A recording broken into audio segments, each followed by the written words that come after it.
Hi guys, welcome back to Lamees boutique. അപ്പോൾ ഞാൻ ഇന്ന് വന്നിട്ടുള്ളത് സ്കേർട്ട് പലാസോ അല്ലെങ്കിൽ അംബർല പലാസോ എന്ന പേരിലൊക്കെ അറിയപ്പെടുന്ന ഒരു പലാസ പാൻറ്റിൻ്റെ കട്ടിങ് ആൻഡ് സ്റ്റിച്ച് വീഡിയോ ആയിട്ടാണ്. വളരെ ഈസി ആയിട്ട് തന്നെ ഞാനിതിൽ കാര്യങ്ങളെല്ലാം കാണിച്ചു തരുന്നുണ്ട്. അപ്പോൾ നിങ്ങൾ വീഡിയോ മുഴുവനായിട്ട് കാണുക. ഇഷ്ടമായി ലൈക്ക് ചെയ്യണം. എൻ്റെ ചാനൽ സബ്സ്ക്രൈബ് ചെയ്യാതാണ് നിങ്ങൾ കാണുന്നെങ്കിൽ ദയവ് ചെയ്ത് തന്നെ സബ്സ്ക്രൈബ് ചെയ്തൊന്ന് സപ്പോർട്ട് ചെയ്യണം. അപ്പോൾ ഞാൻ ഒരു 12-13 ഇയറിലുള്ള ഒരു കുട്ടിയുടെ മെഷർമെൻറ്റാണ് ഇതിലെടുക്കുന്നത്. ഇതിന് വേണ്ടി 3 മീറ്റർ തുണിയാണ് എടുത്തിട്ടുള്ളത്. സാധാരണയായിട്ട് നമുക്ക് വലിയവർക്കൊക്കെ 3 മീറ്റർ തുണി തന്നെ വേണം. അപ്പോൾ നമ്മൾ തുണിയെ നേരെ പകുതി ആക്കിയിട്ട് മടക്കിയിട്ടുണ്ട്. അതിനുശേഷം അതിൻ്റെ ഒരു വശത്തു നിന്ന് മറ്റൊരു വശത്തേക്ക് ഇതുപോലെ കോണാക്കിയിട്ട് മടക്കിയെടുക്കുക. ഒരു ത്രികോണം പോലെ നമുക്ക് ഇതുപോലെ മടക്കിയെടുക്കുക. സാധാരണയായിട്ട് നമ്മൾ ചുരി പാൻറ്റും അംബർല ഫ്രോക്കുകളൊക്കെ തയ്ക്കാനൊക്കെ ഇതുപോലെ തന്നെയാണ് മടക്കേണ്ടത്. അപ്പോൾ അതുപോലെ നമ്മൾ മടക്കി കൊടുത്തിട്ടുണ്ട്. അതിനുശേഷം നമുക്കിനി അതിൻ്റെ അരവണ്ണം കൊടുക്കുക. നമ്മൾ അരവണ്ണം ഞാനെടുക്കുന്ന 9 ഇഞ്ചാണ്. അരവണ്ണത്തിൻ്റെ അളവും അതുപോലെ നമ്മൾ ക്രോച്ച് ഭാഗത്തെ അളവുകളൊക്കെ എടുക്കുന്ന ഫോർമുലകൾ ഞാൻ എൻ്റെ മറ്റു വീഡിയോയിലൊക്കെ പറഞ്ഞിട്ടുണ്ട്. അപ്പോൾ നിങ്ങൾ അതിലൊക്കെ ഒന്ന് പോയി കയറി നോക്കി കണ്ട് മനസ്സിലാക്കുക. അപ്പോൾ ഓക്കെ, ഞാൻ ഇപ്പോൾ 9 ഇഞ്ചാണ് ഇവിടെ അരവണ്ണം കൊടുക്കുന്നത്. നമ്മൾ 9 ഇഞ്ച് ഏത് ഭാഗത്താണ് വരുന്നത് നോക്കിയിട്ട് ആ വീതിക്കനുസരിച്ച് ചെയ്യുക. ശേഷം നമ്മളിപ്പോൾ 9 അടയാളപ്പെടുത്തി കൊടുത്ത് ഈ ഭാഗത്തിൽ നിന്ന് ഇതിൻ്റെ മുകളിലോട്ട്, അതായത് തുണിയുടെ സ്റ്റാർട്ടിങ് പോയിന്റിലേക്ക് എത്ര നീളമുണ്ടെന്ന് നോക്കട്ടോ. ആ നീളത്തിനനുസരിച്ച് ഇതിനെ റൗണ്ട് ചെയ്തിട്ട് വരച്ചു കൊടുക്കുക. സെയിം നീളം നോക്കുക. ആ നീളത്തിൻ്റെ അളവ് നോക്കിയിട്ട് അതേപോലെ അതിൻ്റെ മറ്റു സൈഡിലേക്കൊക്കെ പാകപ്പെടുത്തിയിട്ട് നമ്മളിതുപോലെ വരച്ചെടുക്കാം. അത് ശ്രദ്ധിക്കണം. നമ്മളിവിടെ ചെരിഞ്ഞും വളഞ്ഞൊക്കെ പോയിട്ടുണ്ടെങ്കിൽ നമ്മൾ വെട്ടണ സമയത്തും അതുപോലെ നമുക്ക് പിന്നെ പട്ടയൊക്കെ വെക്കണ ബാൻഡ് വെക്കണ സമയത്ത് അതൊക്കെ നീളമൊക്കെ മാറിപ്പോവും. അപ്പോൾ നിങ്ങളത് ശ്രദ്ധിച്ച് അളവുകൾ ഒരുപോലെ ആക്കിയിട്ട് വരച്ചെടുക്കുക. ഓക്കെ, ഇനി നമുക്ക് ഇതിൻ്റെ ക്രോച്ച് അളവാണ് വേണ്ടത്. അപ്പോൾ ഞാൻ എടുക്കുന്ന ക്രോച്ച് അളവ് 10 ഇഞ്ചാണ് കൊടുക്കുന്നത്.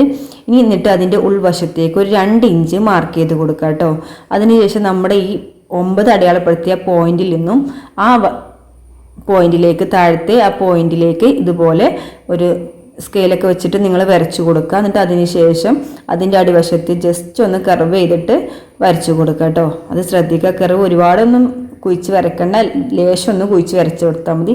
അതിനുശേഷം നമുക്ക് ഇനി ഇതിൻ്റെ ഫുൾ ലെങ്ത്താണ് എടുക്കേണ്ടത്. അപ്പോൾ ഞാൻ എടുക്കുന്ന ഫുൾ ലെങ്ത്ത് 33 ഇഞ്ചാണ്. അതിലേക്ക് 1 ഇഞ്ച് നമ്മൾ തയ്യൽ തുമ്പ് കൊടുക്കണമെന്ന് മടക്കി അടിക്കാൻ വേണ്ടി. അങ്ങനെ 34 ഇഞ്ചിലാണ് നീളം കൊടുക്കുന്നത്. അപ്പോൾ നമ്മളിവിടെ 9 ഇഞ്ച് നേരത്തെ അടയാളപ്പെടുത്തിയ മുകളിലെ ഭാഗത്തു നിന്നും താഴേക്ക് 34 ഇഞ്ച് എവിടെയാണോ വരുന്നത് അവിടെ ഇതുപോലെ ചുറ്റും ടാപ്പ് ചെയ്തിട്ട് നേരത്തെ നമ്മൾ അടയാളപ്പെടുത്തിയ പോലെ തന്നെ ഇങ്ങനെ മൊത്തമായിട്ട് തുണിയെ അടയാളപ്പെടുത്തി കൊടുക്കുക. അപ്പോൾ 34 ഇഞ്ചിൽ മൊത്തമായിട്ടും അടയാളപ്പെടുത്തി കൊടുക്കുക. ഇങ്ങനെയാണ് നീളം. സെയിം നമുക്ക് അതുവരെ എല്ലാ നീളം ഒരുപോലെ ആയിരിക്കണം. ഒരു ഭാഗത്ത് തൂങ്ങിയ കുറവൊന്നും പാടില്ല. അപ്പോൾ അതുകൊണ്ട് നിങ്ങളുടെ അരഭാഗത്തെ അളവിൽ കറക്റ്റ് പിടിച്ചിട്ട് ഇതുപോലെ ഇങ്ങനെ വരച്ചെടുക്കുക കേട്ടോ. എന്നിട്ട് മൊത്തമായിട്ട് വരച്ചത് കട്ട് ചെയ്തെടുക്കുക. ഇത്രയേ ഉള്ളൂ ഇതിൻ്റെ കട്ടിങ്. അപ്പോൾ ഇനി നമുക്ക് ഈ ഭാഗത്തൂടെയൊക്കെ ഒന്ന് വേഗം ഒന്ന് കട്ട് ചെയ്തിട്ട് വരാം. കട്ട് ചെയ്ത് ഇനി നമുക്ക് ഇതിൻ്റെ ബാൻഡും കൂടി കട്ട് ചെയ്യണം. ഇതിൻ്റെ അരഭാഗത്ത് ബാൻഡ് എലാസ്റ്റിക് വെച്ച് കൊടുക്കാനുള്ള ബാൻഡും കൂടി കട്ട് ചെയ്തെടുക്കണം.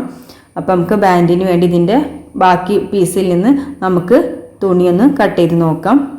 ബാൻഡിൻ്റെ നീളം നമ്മളവിടെ അരയുടെ വണ്ണം എത്ര കൊടുത്ത് അതേപോലെ തന്നെ നീളം കൊടുക്കുക. അതിൻ്റെ വീതി ഞാൻ കൊടുക്കുന്നത് 4 ഇഞ്ചാട്ടോ. അത്യാവശ്യം വീതി തന്നെ. ഇപ്പം ഇങ്ങനത്തെ പാൻറ്റുകളൊക്കെ സാധാരണയായിട്ട് എലാസ്റ്റിക്കൊക്കെ നല്ല വീതിയിലാണ് നിങ്ങൾ കണ്ടിട്ടുണ്ടാവില്ലേ. അപ്പോൾ നമുക്ക് നല്ല വീതി തന്നെ കൊടുക്കണം. അതുപോലെ ഇവിടെ നമ്മൾ കട്ട് ചെയ്ത സമയത്ത് ക്രോച്ചിൻ്റെ ഭാഗത്ത് ഒരു തുണി മാത്രം ഫോൾഡായി കിടക്കുന്നത്. അപ്പോൾ അതും കൂടി ഒന്ന് കട്ട് ചെയ്ത് കൊടുക്കുക കേട്ടോ. അപ്പോൾ ഇനി നമുക്ക് ഇതിൻ്റെ ബാൻഡിന് വേണ്ടിയുള്ള പീസ് എടുത്തിട്ടുണ്ട്. അപ്പോൾ ആ പീസിൽ ഞാൻ പറഞ്ഞു നീളം നമ്മുടെ എത്രയാണോ അരവണ്ണം നേരത്തെ കൊടുത്തത്, അപ്പോൾ 9 ഇഞ്ചായിരുന്നു കൊടുത്തത്. അപ്പോൾ ഞാൻ 2 പീസാക്കിയിട്ടാണ് കൊടുക്കുന്നത്. അപ്പോൾ നമുക്ക് 18 ഇഞ്ച് നീളത്തിൽ അത് കൊടുക്കുക. അപ്പോൾ നിങ്ങൾ ബിഗിനേഴ്സ് ആണെങ്കിൽ നിങ്ങൾക്ക് ചിലപ്പോൾ കട്ട് ചെയ്ത് വരുമ്പോൾ തുണി തികയാതെ വരും. അപ്പോൾ നിങ്ങളൊരു 3 ഇഞ്ചൊക്കെ എക്സ്ട്രാ ഇവിടെ കൊടുക്കട്ടോ. തുണിക്കനുസരിച്ച് തുണി ജോർജറ്റ് തുണികളൊക്കെ ആണെങ്കിൽ കുറച്ച് വലിഞ്ഞു പോകാൻ ചാൻസ് ഉണ്ട്. അപ്പോൾ അതുകൊണ്ട് നിങ്ങൾ ബിഗിനേഴ്സൊക്കെ എടുക്കുമ്പോൾ ഈ പട്ടയ്ക്ക് വേണ്ടി എടുക്കുന്ന സമയത്ത് കുറച്ച് 3 ഇഞ്ച് നീളം ഏറെ എടുത്തു കൊടുക്കാം. എന്നിട്ട് വേണമെങ്കിൽ നിങ്ങൾക്ക് അതിനുശേഷം ബാക്കി ഉണ്ടെങ്കിൽ അതൊന്ന് കട്ട് ചെയ്താൽ മതിയല്ലോ. ഓക്കെ, അപ്പോൾ അതിനുശേഷം നമുക്ക് ഇതിൻ്റെ വീതി കൊടുക്കുന്നത് ഞാൻ 4 ഇഞ്ചാണ്. അപ്പോൾ കുറച്ച് വലിയ ഒരു ഇഞ്ചിൻ്റെ അലാസ്റ്റിക് തന്നെയാണ് വെച്ച് കൊടുക്കുന്നത്. അതുകൊണ്ട് തന്നെ വീതി 4 ഇഞ്ച് കൊടുക്കുന്നുണ്ട്. അപ്പോൾ ഇനി ഇത് നമുക്ക് കട്ട് ചെയ്ത് മാറ്റാം.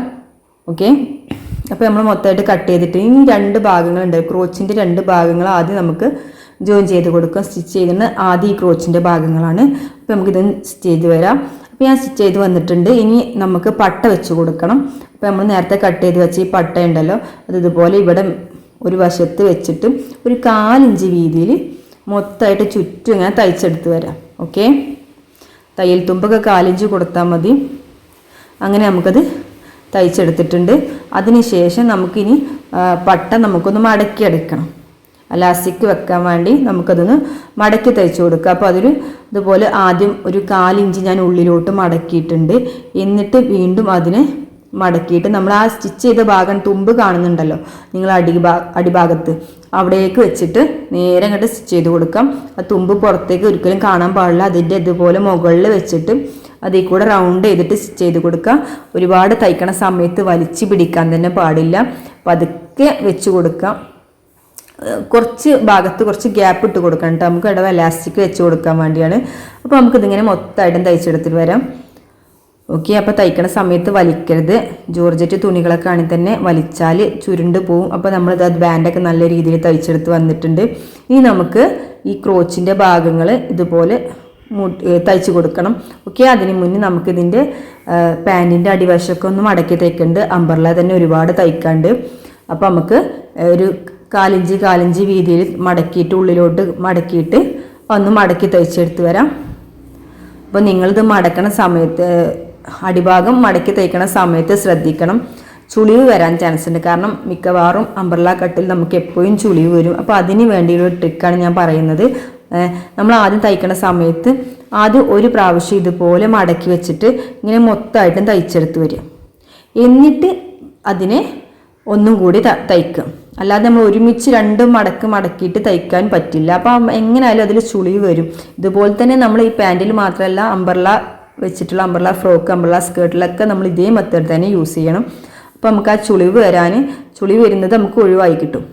ഓക്കെ, അപ്പം ഇതുപോലെ നമുക്ക് ഫുള്ളായിട്ടും തയ്ച്ചെടുത്ത് വരാം. അപ്പം നിങ്ങൾ ഇങ്ങനെ ചെയ്യുമ്പോൾ കുറച്ച് ബുദ്ധിമുട്ടാണ്. പക്ഷേ എങ്കിലും നമുക്ക് ആ ഒരു നീറ്റ്നെസ് കീപ്പ് ചെയ്യാൻ വേണ്ടി ഇതുപോലെ തന്നെ തയ്ച്ചെടുക്കുക. അംബ്രല്ല സ്കേർട്ടും അംബ്രല്ല പാൻറ്റുകളൊക്കെ തയ്ക്കുന്ന സമയത്ത് ഇങ്ങനെ 2 പ്രാവശ്യം ആക്കിയിട്ട് തയ്ച്ചെടുക്കാൻ ശ്രമിക്കുക. ഓക്കെ,